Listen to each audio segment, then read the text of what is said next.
حتیٰ کہ نماز باجماعت بھی چھوٹ جاتی ہے۔ اولاد کی محبت کی وجہ سے وہ بہت سارے دین کے کاموں میں پیچھے رہ جاتا ہے، تو یہ اس کے لیے اولاد بھی اس کے لیے طاغوت ہے۔ اور ایک حدیث پاک میں آتا ہے کہ ایک مرتبہ آقا علیہ الصلوۃ والسلام نے اپنے نواسے حضرت حسین اور حضرت حسن رضی اللہ تعالیٰ عنہما کو اٹھایا ہوا تھا، اپنے سامنے اٹھایا اور ان کو پیار کر رہے تھے۔ فرمایا کہ الولد مبخلۃ، کہ یہ اولاد جو ہے نا یہ بھی بخل کا سبب ہے اور اللہ تعالیٰ کے راستے میں جانے سے رکاوٹ کا سبب ہے۔ تو حضور علیہ السلام نے ایک فطرت بتلائی کہ فطرتاً جو اولاد ہوتی ہے، اولاد کی وجہ سے انسان بخل کرتا ہے، اور امت کو درس دیا یعنی بخل کرنا نہیں چاہیے، لیکن اولاد سبب بنتی ہے۔ انسان بہت ساری چیزیں اللہ کے راستے میں دینے سے رک جاتا ہے اور اس کا یہ خیال ہوتا ہے کہ میں اپنی اولاد کو دے دوں، یہ بھی میری اولاد کے لیے ہو جائے، یہ بھی میری اولاد کے لیے ہو جائے، میں ان کے لیے بہت کچھ کما کے جاؤں، تو یہ اولاد یہ بخل کا سبب بنتی ہے۔ اور اسی طرح اللہ تعالیٰ کے راستے میں جانے سے رکاوٹ کا سبب بنتی ہے۔ جہاد پہ نہیں جاتا انسان، اولاد کو دیکھتا ہے کہ اگر میں چلا گیا اور میری موت ہو گئی، پیچھے اولاد کا کیا بنے گا۔ اسی لیے تو دوسری آیات میں اولاد کو فتنہ بتایا گیا، انما اموالکم و اولادکم فتنہ، کہ بے شک تمہارا مال، یہ تمہاری اولاد فتنتن، اگر یہ درست استعمال میں ہو پھر تو اللہ تعالیٰ کی طرف سے بہت بڑا انعام بھی ہے۔ جیسا کہ مال کو ایک اور آیت میں خیر کے ساتھ تعبیر کیا، خیر،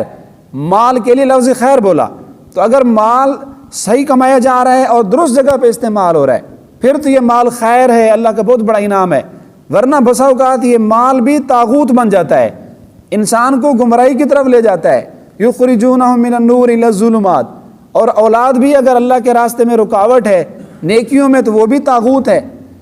اسی طرح جو چیز بھی انسان کو نور ہدایت سے،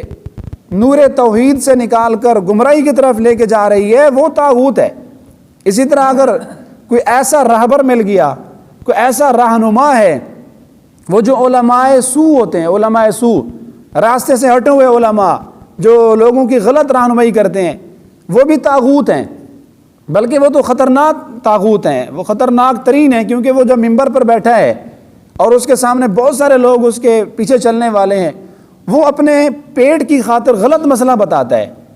یا اپنی خواہشات کی وجہ سے ایک بات کو حق سمجھتا ہے، لیکن لوگوں کو صرف اس وجہ سے غلط بتلاتا ہے کہ میری روزی روٹی کا کیا بنے گا۔ جیسے کہ بہت سارے علماء سو ایسے ہوتے ہیں کہ انہوں نے اپنے پیٹ کی خاطر مسئلے بنائے ہوئے ہیں، حق بات نہیں چھپاتے،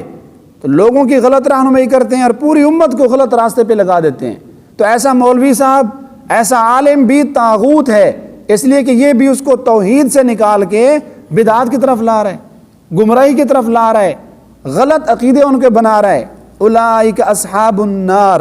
اللہ پاک نے فرمایا جن لوگوں نے اللہ کا انکار کر دیا، اللہ تعالیٰ کو انہوں نے چھوڑ دیا، تو ان کی کیا سزا ہے؟ کفر کرنے والوں کی، کہ ہمیشہ ہمیشہ کے لیے یہ لوگ جہنم میں رہیں گے، یہ جہنم والے ہیں، یہ آگ والے ہیں، آگ کے جلنے کا ان کو عذاب ہوگا اور ہمیشہ وہ اس جہنم میں رہیں گے اس کفر کی وجہ سے۔ اللہ تعالیٰ کے ہم سب کو شکر ادا کرنا چاہیے کہ اللہ نے ہمیں ایمان کی دولت دی ہے، اور ایمان والوں کا ولی، مددگار، ایمان والوں کا دوست اللہ کی ذات ہے۔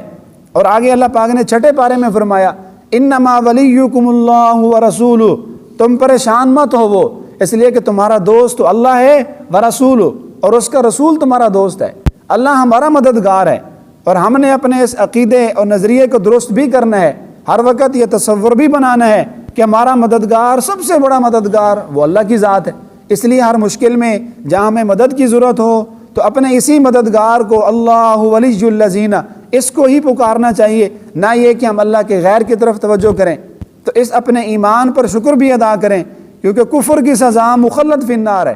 جو کافر لوگ ہیں ان کا تو حساب و کتاب بھی نہیں ہوگا۔